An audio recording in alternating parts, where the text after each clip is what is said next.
wanted to be the one to show you the world. I wanted to take you to the Eiffel Tower in Paris, or kiss you under a moonlit Rome.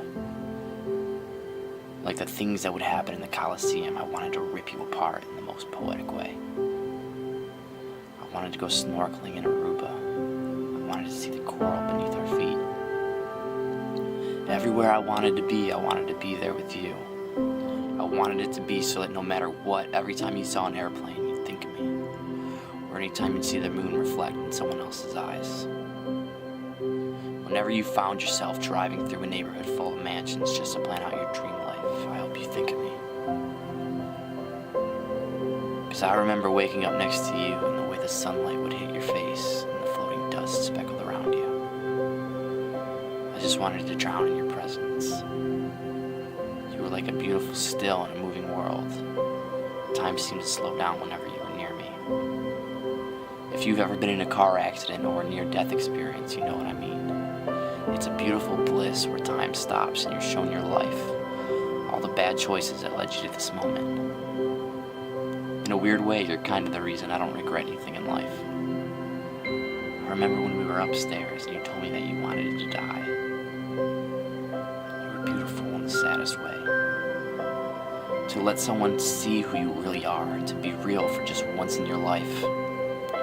You put your mask down and looked at me with your heart through watery eyes. We could talk for hours about how many terrible things happen to good people. But one thing I learned from you is that even sunflowers don't last forever. They show up for a little bit as the seasons change to remind you that, hey, the world's beautiful sometimes, and then they go. Just like when we promised forever, I didn't think it'd come so soon. I prided myself on being able to make you smile when things would get bad. Of course, I was usually the reason they were bad, but we didn't make sense, and we didn't have to.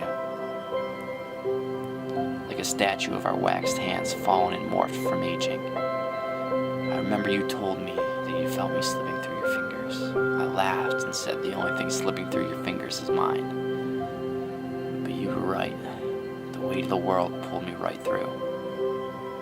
So whenever you feel sad, just look at your wrist. Every pissed off morning you'd have to wake up before my parents caught you sleeping over. Every Slurpee I brought to your cosmetology school, and every time you'd sneak over and sleep instead of going to class. When you bleached my hair orange, or when you ruined all of our pillows and you dyed your hair red. How we could watch Harry Potter and Twilight on repeat. When I ate a wheat chocolate bar and freaked out. Every time you'd storm out the front door and how funny it was that you ended up kissing me 5 minutes after. That time you slapped me, or like the first time I saw you walking towards me. Or how you were obsessed with taking pregnancy tests, or how we lost a little version of ourselves. Whenever you look at your wrist, I hope you think of me. And I hope you think of everything that we used to be.